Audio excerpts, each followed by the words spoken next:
Baixaba, Báltico,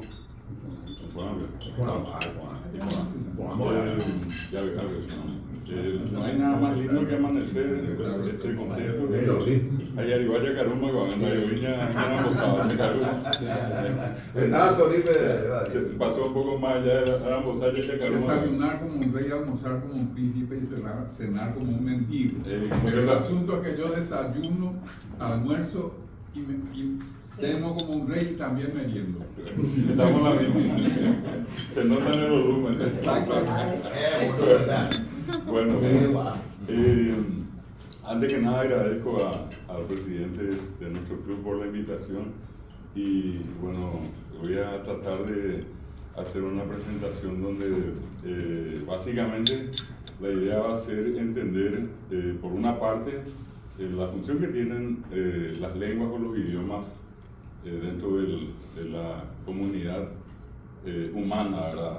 En todo lo que significa o significó y significa la historia de la humanidad y nuestra actualidad. Por el otro lado, algo específico, lo que nos toca a nosotros acá en la región, ya que Rotary integra, en este caso están integrados Paraguay y una parte importante de la Argentina, acá entre Formosa, Resistencia, Chaco, Corrientes y Misiones, ¿verdad? Bueno, y a partir de eso quiero empezar esto haciendo un comentario dentro de lo que es el territorio americano, tanto en lo que es América del Norte, la América Central y la América del Sur, como siempre decimos. Buen día, adelante, adelante. Sí, por favor. Por favor, ¿qué tal? No, por favor, adelante.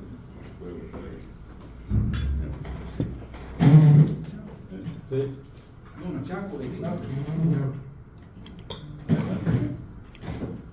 Es un antiguo rotario, pero no es un viejo rotario. Quizás no hay un gran punto de diferencia entre antiguo y viejo. Y bueno, les decía entonces que en esta parte de, digamos, nuestro continente, al hablar de América, nosotros podemos imaginar por lo menos en el tiempo, antes de la llegada acá de los conquistadores con ese nombre, procedentes de Europa, se calcula hasta hoy, ¿verdad?, que habían casi 1000 grandes idiomas o lenguas, ¿verdad? Pasado este tiempo, en el caso nuestro todavía no alcanzamos los 500 años, ¿verdad? 488 cumplió Asunción hace poco. En este momento, en todo lo que es América, restan casi 250 lenguas. Es decir, una 3/4 parte de las lenguas o idiomas grandes que habían en América prácticamente han desaparecido. Y ya que está con nosotros acá Delia, que es mexicana, México tiene un patrimonio muy importante. Azteca. Sí, no solamente, o sea, es una denominación muy amplia, ¿verdad?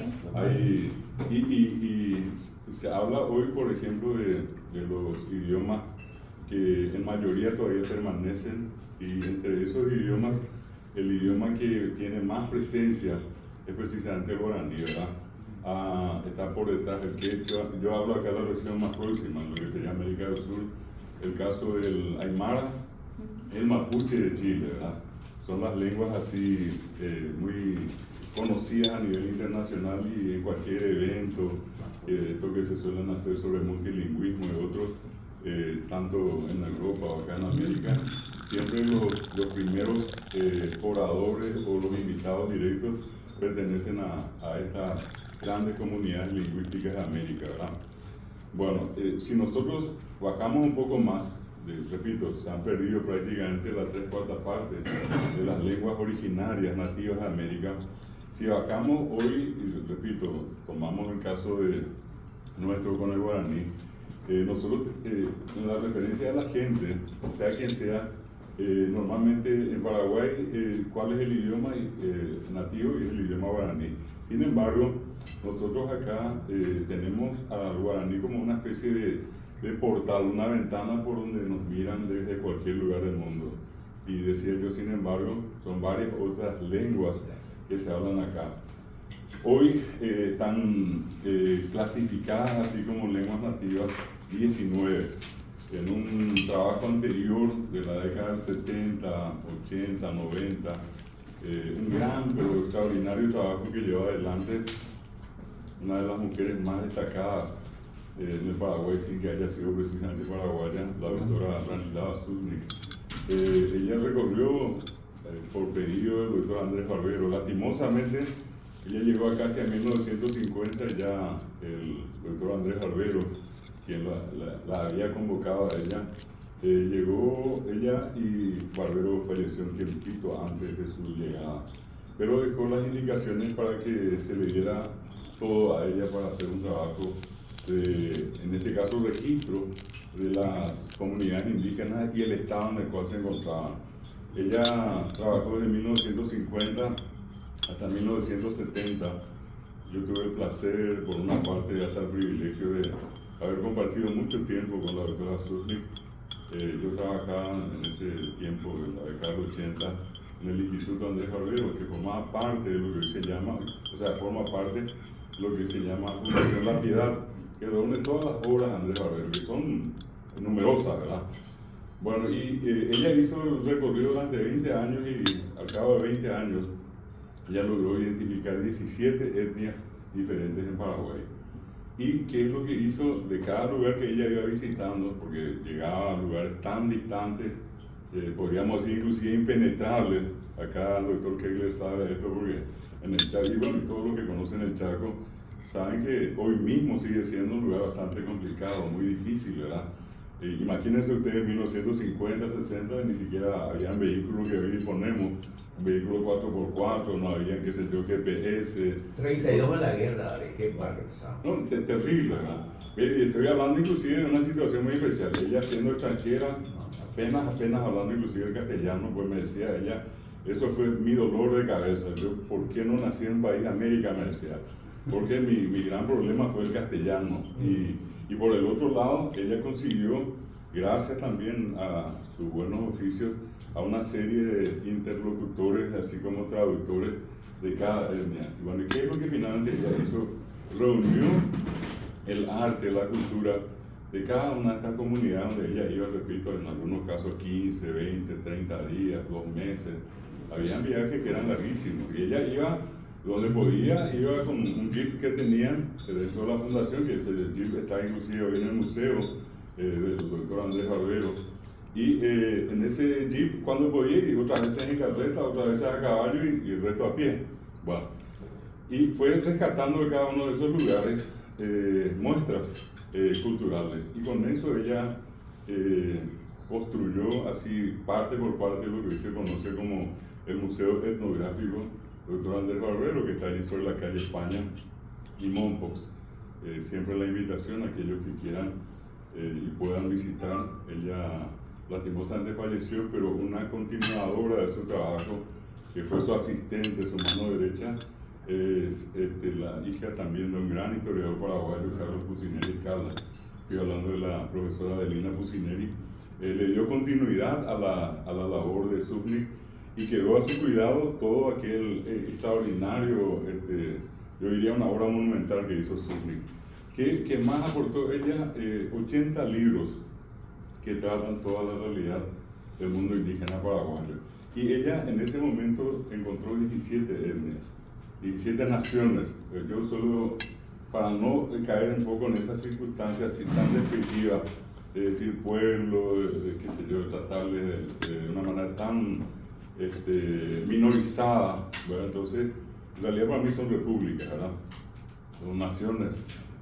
Y bueno, desde ese punto de vista, hoy, lastimosamente por el efecto también de la sociedad envolvente, como se suele decir, somos nosotros, y allí entran de por medio grupos religiosos, políticos partidarios, que se han acercado peligrosamente, sobre todo al norte, y tuvieron una incidencia muy fuerte en un antiguo pueblo, nación, república, que era la de los chamacocos, ¿verdad? Que dicho sea de paso, fue la primera etnia visitada por otro gran investigador que llegó a América un poco por aquello de que era un millonario, yo suelo decir una especie de Bill Gates en su momento, en Europa, recorrió toda Europa, ya no sabía qué hacer y salió a conocer el resto del mundo. Con un poquitito más de 20 años, llega acá, pregunta dónde había cosas raras o poco conocidas, o algo que él por alguna razón todavía no haya descubierto o conocido. Y allí le envían acá al Paraguay, y acá llegado a Asunción le envían a un lugar bastante retirado. ¿De quién estoy hablando? De Guido Boyani. Él llega acá hacia antes de 1900, 1890 más o menos, y va directamente junto a los chamacocos, de quienes estoy hablando.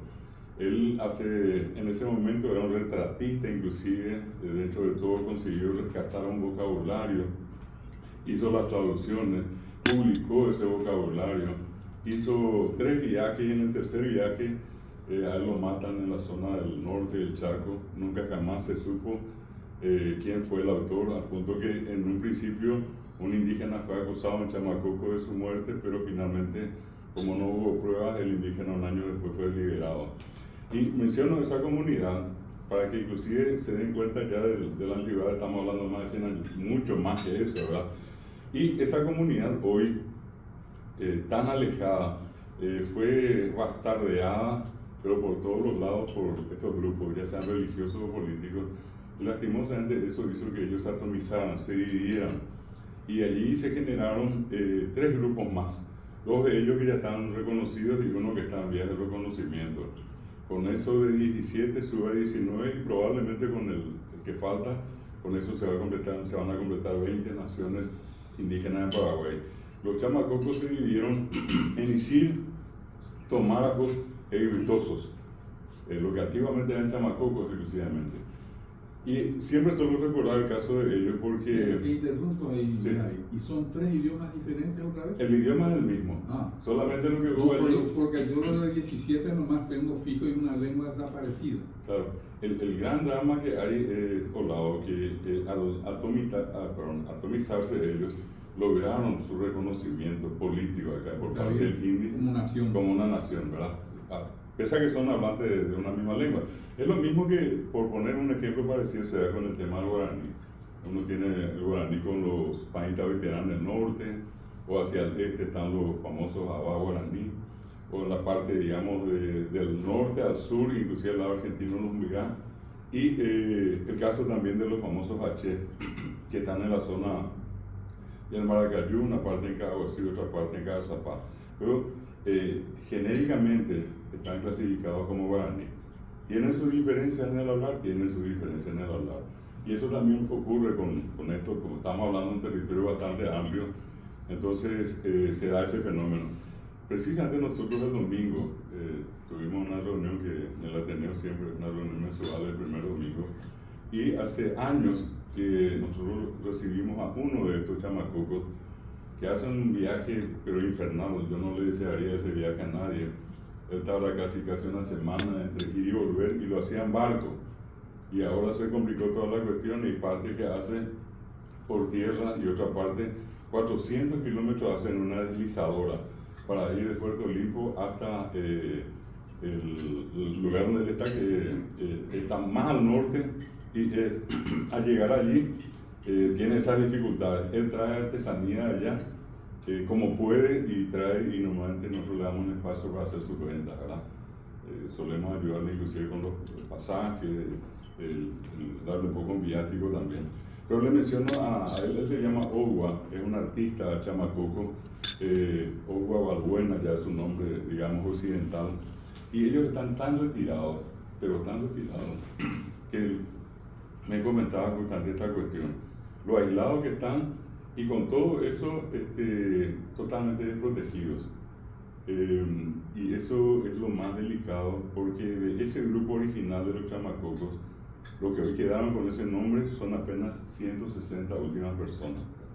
160 que en esta sala inclusive apretado cabemos 160, ¿verdad?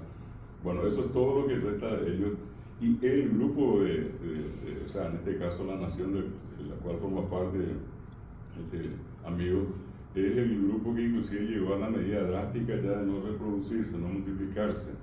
Ellos llegaron a una especie de situación tan delicada, tan dolorosa, de decir que ya no tienen motivos para seguir viviendo acá.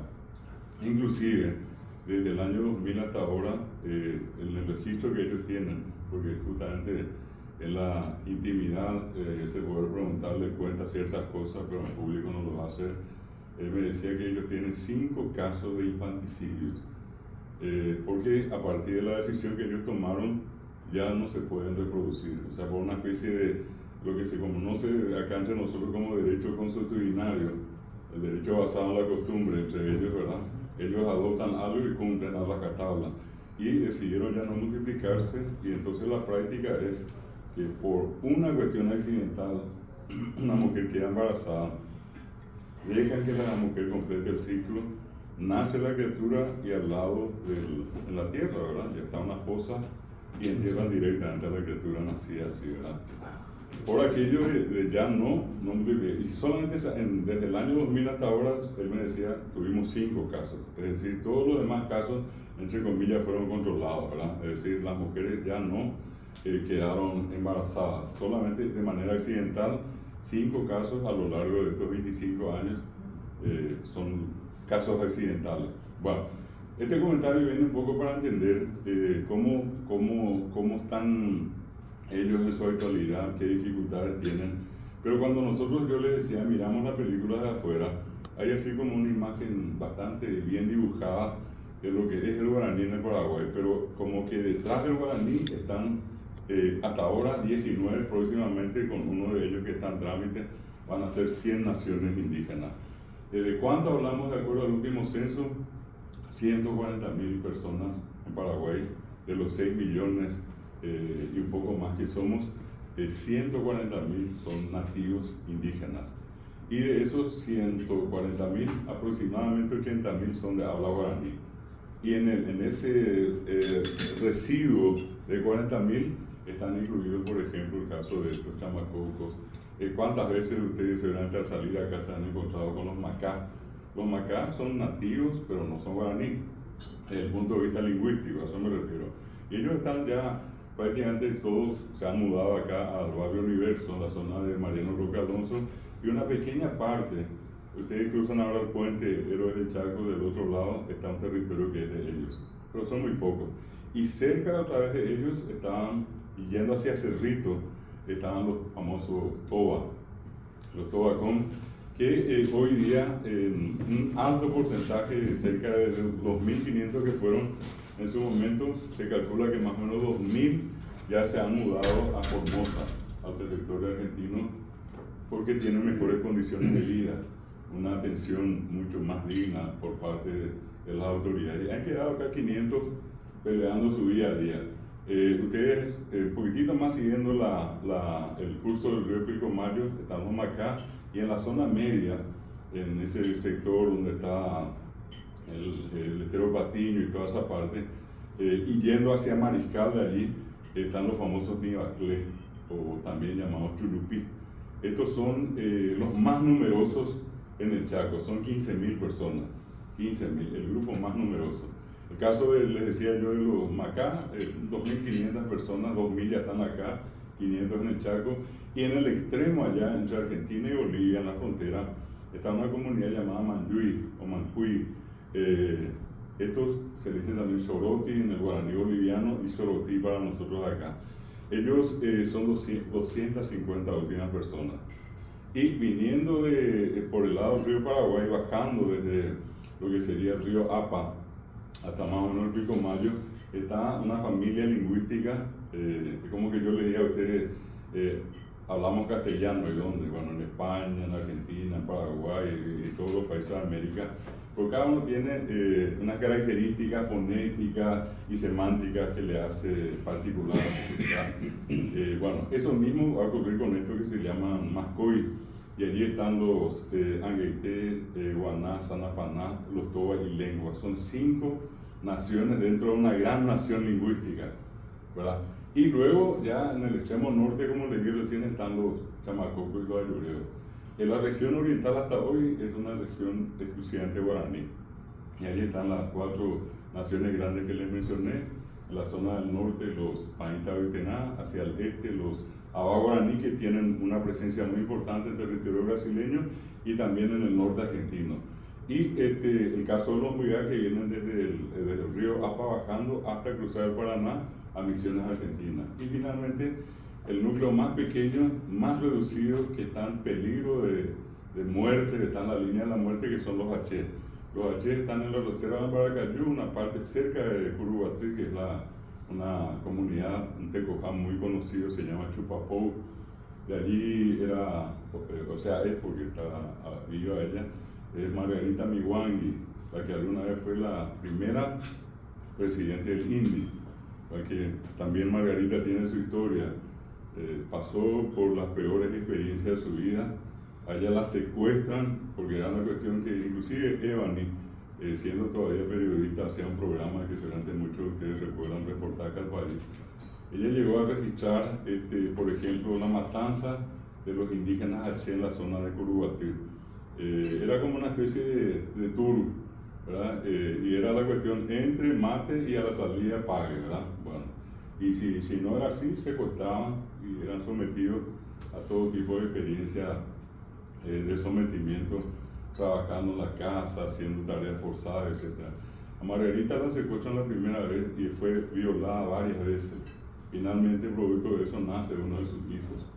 Una vez crecido el hijo, ella consigue escapar y vuelve ella a su comunidad. Y más o menos después de 5 años, nuevamente fue secuestrada, otra vez violada, y allí nace su segundo hijo, producto de la segunda violación, ¿verdad? Al hijo de paraguayos, que ni siquiera ella se acuerda quiénes son, ¿verdad? Entonces ella volvió y en esas condiciones ella supo sobrellevar su condición de vida, ¿verdad? Pinto un poco la cuestión para que se den cuenta que no es recién de color de rosa la vida de ellos. Por más que muchas veces la gente también dice, no, pero estos son unos sinvergüenza, están en la calle, ensucian. Una vez cuando uno está muy cerca de ellos, ve la otra cara de la historia y ve una fase más humana de cada uno de ellos. Bueno, y ellos son menos de 1000 personas. Se calcula que son 920 a 930 últimas personas que son H.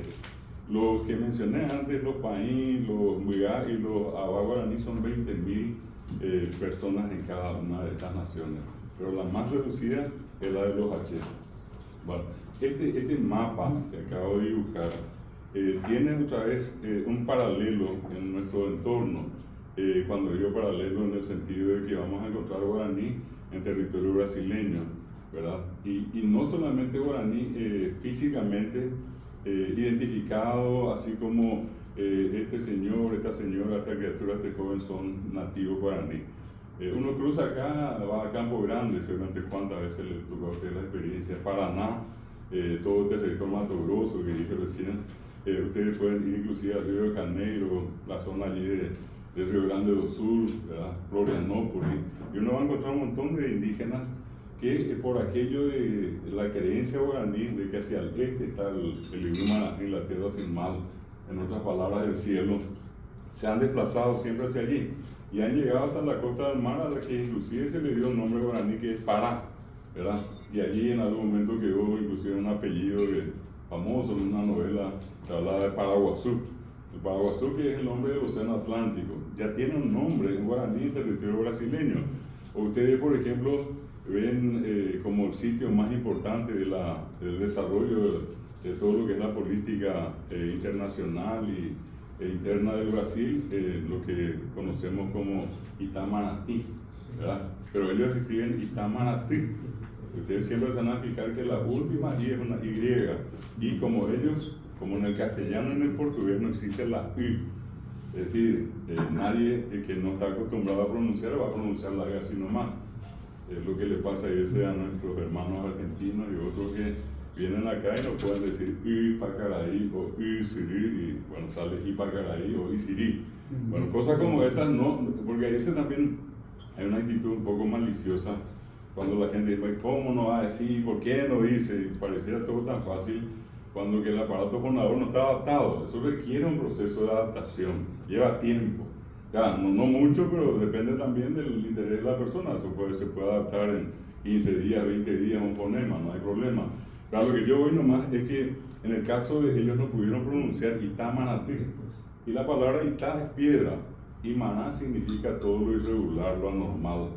No es feo, claro. Moralmente inclusive es lo inmoral para ellos. Cuando ellos cometen una falta, lo que sería para nosotros una especie de pecado, ellos dicen Shereko maná. Teco es el ser, la persona, la vida, y maná es lo irregular, lo anormal, cuando sale.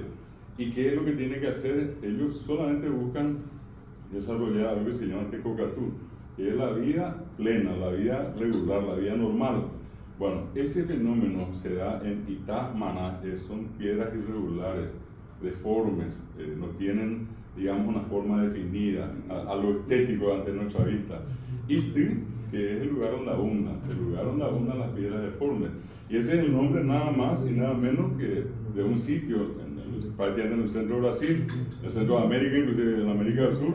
Y lo otro, cuántas veces seguramente habremos escuchado en cuantos encuentros deportivos por allí, el famoso Estadio Maracaná.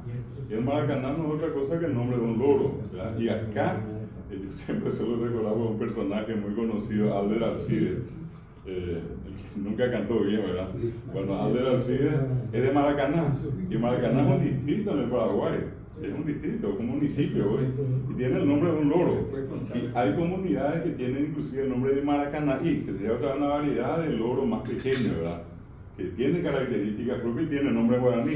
Sin embargo, nosotros decimos el estadio Maracaná más grande del mundo y uno piensa que puede estar en portugués, en cualquier idioma. Y está en guaraní. O el famoso autódromo de Yacarepaguá, decimos, ¿verdad? Y ahí, sí, allí está, ¿verdad? Podríamos encontrar muchísimos casos. Yo solamente pondría esto así como una referencia. Cuando hablamos de qué es lo que nos une ya en la región, ya miramos hacia al costado y hay un guaraní presente. Estudian hoy guaraní en Dourados, acá en Mato Grosso, estudian guaraní acá en Paraná, en la UNILA, estudian guaraní en la Universidad de San Pablo, en la Universidad de Río de Janeiro, cátedras de guaraní que están instaladas. Texas. Nosotros tuvimos una pasante en casa en 1960. Así mismo, tomando siempre esa referencia en el mundo, ¿verdad? Pero tomando acá en el entorno más próximo, vamos a encontrar que varias cátedras de guaraní existen en guaraní, en el Brasil a nivel universitario, ¿verdad? ¿Puedo ¿sí? interrumpir? ¿Cómo no? Más que interrupción, una pregunta. Sí. Alguna vez he leído que el Cherokee Sí. es de Cherokee. También Es un origen arahuá, que eran los que colonizaron los caribes que colonizaron. Los caribok. Sí, sí. Que llegaron hasta esa zona y que el origen del nombre de Cherokee porque tenían un baile especial y cosas por el estilo. Y le estaba comentando acá al gobernador que ese nombre guaraní llegó hasta las proximidades a la misma zona de Guanabara. Sí. Cruzando, habían antes unas islas, una de ellas se llamaba Marica, o se llama, y al pasar había un arroyo, o existe hasta ahora, con un nombre muy particular de las intimidades femeninas. Con eso, pero de mal olor. Pero se puede decir. ¿Se puede decir? Sí, se puede decir. Saconé. Ahí. Bueno. Cosas como esas. La toponimia. Sí, la toponimia.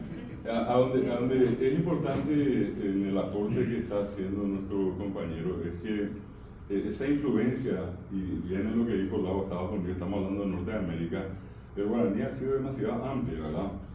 Por eso que estamos hablando, ¿no? Y hay un muy interesante trabajo por allí, que algunos quieran ampliar más, de Augusto Campos Caballero, lastimosamente fallecido, periodista y embajador paraguayo en Cuba.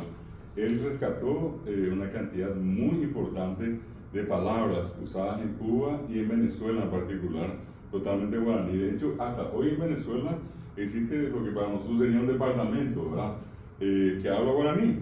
Así como esto que estábamos mencionando en la zona de acá del Brasil, en la Argentina, acá nuestro vecino, justamente un gran amigo, ahora está en una situación muy delicada de salud, que es Javier Rodas, que también entiendo que es rotario allí en Puerto Iguazú.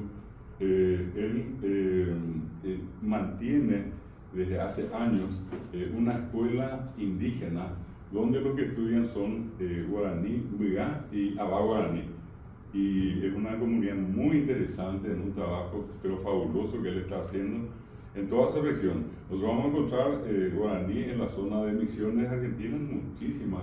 Una de ellas cerca de Posadas, que es la antigua reducción de Santiago, San Ignacio Miní. De este lado estaba San Ignacio Guazú y del otro lado San Ignacio Miní. San Ignacio Miní dicen también que es el pequeño San Ignacio, la pequeña comunidad con respecto a lo que era la reducción de San Ignacio Guazú. Y nosotros vamos a seguir allí, Paraná, ¿verdad? Uno va a encontrar San Miguel do Iguazú. Allí está, San Miguel do Iguazú, acá cruzando 60 kilómetros más o menos de Foz de Iguazú, y allí está una comunidad guaraní que se llama Jocopí. El jocó es un ave, y siempre los nombres de lugares siempre están relacionados a la presencia abundante de animales, de peces, de minerales, como en el Itamaraty, etc. O, por ejemplo, Vegetación. La peyú. Exactamente. Nosotros, si recorremos todo, y allí está justamente importante lo que dijo Lau, por el tema del lugar de nacimiento de San Martín. San Martín oficialmente nació en Yapeyú, y eso por un estudio que se hizo y se hace hasta ahora, ¿verdad? Se han encontrado muchos casos. Como se lee en castellano, nosotros leemos ya, como Yacinetá, ¿verdad? O ya en Yapeyú. En realidad es I-A, la I de guaraníes. Y se dice que en el caso de Yapeyú es justamente I-A-Peyú, es agua de superficie dorada, al punto que el nombre que tiene es Laguna Dorada es en español hoy, y viene de guaraní I-A-Peyú. El otro caso, siguiendo acá lo que es el tema de la región, antes de ir un poco más abajo, el caso de Bolivia. Nosotros tenemos Tarija, Beni, Pando, Santa Cruz, son 4 departamentos de Bolivia de guaraní hablantes. La tercera lengua más hablada de las lenguas nativas, después de la aymara, después del quechua, ya está el guaraní Bolivia. Bolivia oficializó 38 idiomas, menos el castellano, 37 idiomas nativos son idiomas oficiales de la República Multinacional, Pluriétnica de Bolivia, ¿verdad? Pluricultural de Bolivia, sí. Bueno, y entonces, inclusive nosotros habíamos participado de una reunión acá, porque siempre es en el tema del entorno de ese guaraní que nos une, insisto. Participamos acá en un encuentro grande y tuve la oportunidad de conversar con una de las personas más vinculadas al tema indígena en Bolivia. Él me había comentado que al momento de oficializar las lenguas, ellos llegaron a oficializar una de sus lenguas que solamente tenía ya 2 últimos hablantes, pero sin embargo ellos respetaron, al ser una lengua diferente a todas las otras, también procedieron a oficializar una sola lengua por 2 hablantes. Bolivia tiene de guaraní mucho. Acá al cruzar la famosa ruta transoceánica va y llega más o menos a Camiri, que es Caamini, que es Caagüí, Mini, que es pequeño, es como una especie de monte pequeño, ¿verdad? Que si allí vamos a encontrar, pero muchísimos nombres. Piraí, que es tan común, y es Piraí, ¿verdad? Pirá, que es nombre de pescado, pez, ¿verdad? Y la I, leído por ellos, Piraí, perdón, de Piraí. Y si vamos un poquitito más al sur, un poco para cerrar la idea, allí está el caso de Uruguay, que ya el nombre es guaraní, el Uruguay. El Uruguay está escrito por José Sánchez Labrador en un libro publicado en 1767 como Caracol de Mar. Dice U, y la U inicial es U de blando, un Uruguay, y dice el Caracol de Mar. Entonces el río allí que lleva el nombre en la propia república, y una ciudad muy pintoresca que también al decir el nombre genera un poco el morbo de la gente también cuando uno dice Tacuarembó, por aquello de Tembo, con el respeto que están acá. Claro que esto es una cuestión estrictamente una referencia a toda prominencia. Un tubérculo también. Claro, sí, no, pero en este caso es cuando algo sale, emerge hacia arriba, es la expresión a la que se refiere, ¿verdad? Bueno, vamos a tomar, repito, todo este entorno, este gran territorio que acá nos recordaba nuestro compañero en la zona del Brasil, pero muchísimos casos. Vamos a encontrar en la zona hoy de Bolivia, vamos a encontrar en el Uruguay, en la Argentina, y obviamente nosotros somos el epicentro. Hoy, de todas las naciones de donde se habla guaraní, el Paraguay es la nación donde permanece fuertemente el idioma. Es más, haciendo un análisis objetivo, ¿verdad? Hoy día hay mucho interés de parte de los hermanos argentinos, de parte de los hermanos brasileños y los uruguayos, ni qué decir, ¿verdad? Con respecto al guaraní, ¿verdad? Hay cursos de guaraní que hoy se hacen en Corrientes. Nosotros fuimos allí en el año 2007 a empezar. Hoy en día, en el 2005, Corrientes oficializó el guaraní, el idioma oficial de la provincia de Corrientes. Hay también una ley de lengua en Misiones, Argentina. Y en el año 2006, un gran parlamentario en ese momento uruguayo, lastimosamente falleció hace poco tiempo, el doctor Rubén Martínez Huelmo, nos había pedido un montón de datos y él consiguió que el Parlamento uruguayo declare su apoyo al pedido paraguayo para que el guaraní sea lengua oficial del Mercosur. Fue el primer país que se manifestó a favor, dije 2006, 1996. Bueno, y vamos a encontrar ese tipo de apreciación hacia el guaraní en este momento, pero sin embargo hubo momentos en que nuestros hermanos tomaron el guaraní como el enemigo más fuerte que tenían. Y eso quedó inclusive palpado cuando después de la posguerra, ingresa al Paraguay una expresión que hasta hoy es muy común, el tema de decir guarango, ¿verdad? Guarango con un término despectivo, malo, feo, ignorante, etc. Y lo mismo ocurrió con el tema de Brasil. Lo que son las cosas de la vida es que cada uno de ellos reconoció una parte que en su momento tampoco querían reconocer, ¿verdad? El hecho de que comunidades indígenas comunes a la región, estaban presentes también en su territorio. Una manera de reconocerse a sí mismos era reconocer esa parte que tienen los argentinos de todo lo que hace las culturas precolombinas nativas, lo mismo los brasileños. Los bolivianos siempre tuvieron esa característica de una mayor población nativa indígena comparado a nosotros. Hay un gran fenómeno que hoy se destaca, de un tiempo a esta parte, se destaca en el caso del Paraguay, que es la interrogante es cómo una lengua nativa indígena, que hoy en día es hablada por 140.000 personas, ¿verdad? De 6 millones de habitantes, apenas 140.000, y en los 140.000, 100.000 hablan guaraní. ¿Cómo es que una lengua se hizo mayoritaria en la población del Paraguay, cuando que inclusive históricamente fue muy perseguida, fue muy reprimida, ¿verdad? Esto de no hable, prohibido, te hacían arrodillar, te pegaban por la boca, corría al patio de la escuela, todo eso era una cuestión común. Sin embargo, hoy mirando la historia en su proceso anterior a este tiempo, encontramos una población paraguaya que sigue hablando en un alto porcentaje más guaraní que castellano. Al ser justos en esto, el idioma más hablado en Paraguay sigue siendo guaraní. Ahora, por una cuestión de estatus jurídico en su momento, el Estado había reconocido en primer momento al castellano, pero ya en esta última constitución de 1992 se incorporó al guaraní junto al castellano como ambos idiomas oficiales del Paraguay. Entonces, termino con esto. Si nosotros analizamos en el contexto, hay algo que nos une, ¿verdad? Es decir, antes que lo que hoy llamamos Mercosur, siempre existió una región guaranítica. Una región guaranítica que, repito, en el caso de hoy, por el mayor número de hablantes, tiene como epicentro al Paraguay, pero también es hablado en el Brasil, es hablado en la Argentina y es hablado en el Uruguay, en el caso de Bolivia también.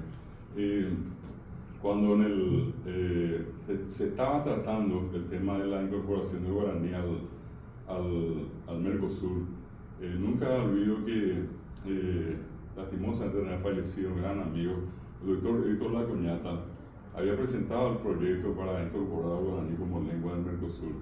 Y en ese momento él me dijo, yo necesito que ustedes hagan algo más conmigo porque solo no voy a poder llegar a todos. Y le digo, yo te ayudo en todo lo que puedo y vamos a buscar a toda la gente que sea necesaria. Y era la cuestión de tratar de conseguir votos en los representantes parlamentarios del Mercosur de Argentina. Y me pasa a mí el correo electrónico de todos los parlamentarios del Mercosur de la Argentina. en un primer momento, y yo comienzo a enviarles un montón de datos con respecto al guaraní en la Argentina. Hasta que una vez, habrá pasado 10, 15 días de esa serie de envíos que eran diarios lo que yo hacía, me responde uno de los parlamentarios, que nunca olvidó su nombre, Mariano West, y me dice, él, está todo muy bien, pero ¿qué tiene que ver la Argentina con el tema del guaraní? Y más todavía en el Mercosur.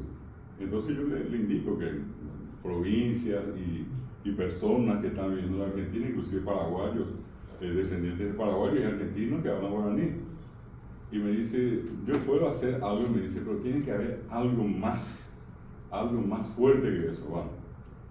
Y de no creer, un día un profesor amigo de Corrientes me envía un experimento que él hizo con un grupo de alumnos de su escuela, en Ituzaingó. ¿Y qué es lo que me envía? Me envía el himno nacional argentino cantado en guaraní, que ya tenía una letra muy antigua, ¿verdad?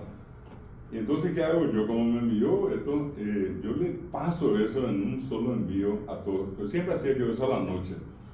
Y fue increíble, habré pasado tipo 10 de la noche y unos 10, 15 minutos después me responde él. Y allí me dice, esto va a cambiar la historia.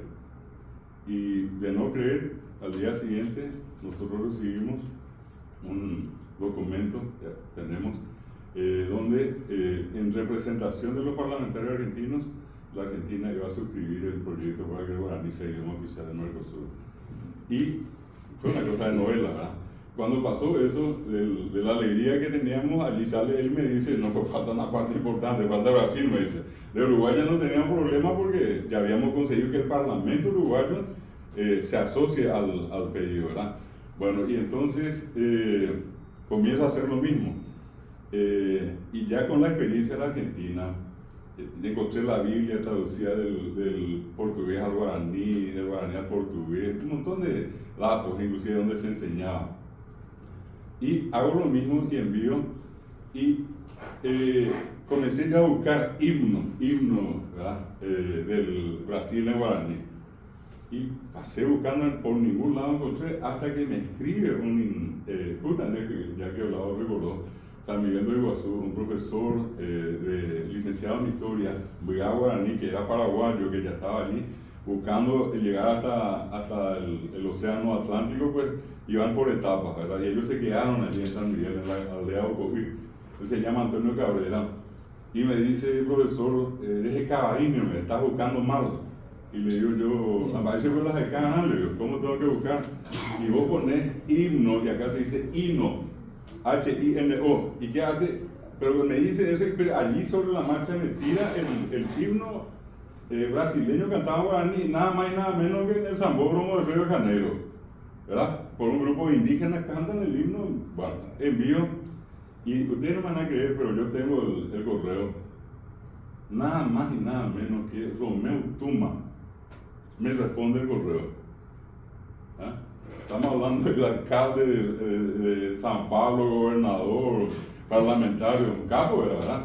Y él sale y me responde y me dice, qué interesante, yo voy a hacer la campaña, me dice. Brasil va a apoyar eso.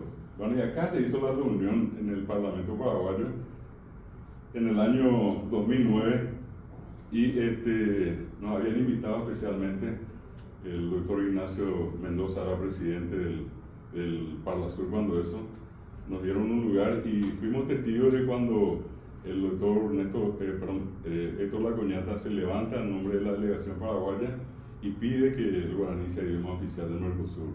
Le secunda el uruguayo Rubén Martínez Huermo y dice nosotros apoyamos. Se levanta Mariano West y dice nosotros apoyamos. Y se levantó no Romeu Tuma, sino que otro que no recuerdo el nombre ahora.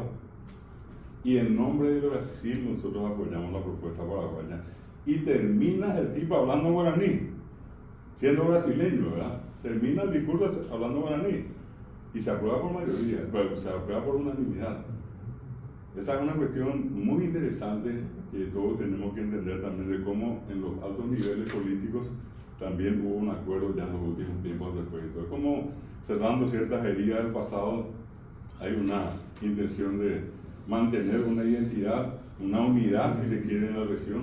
Hoy se puede llamar Mercosur, pero la base fue y sigue siendo el territorio en este caso la gran nación guaraní. Qué lindo. Sí, así que con esto termino y si hay que Muy bien.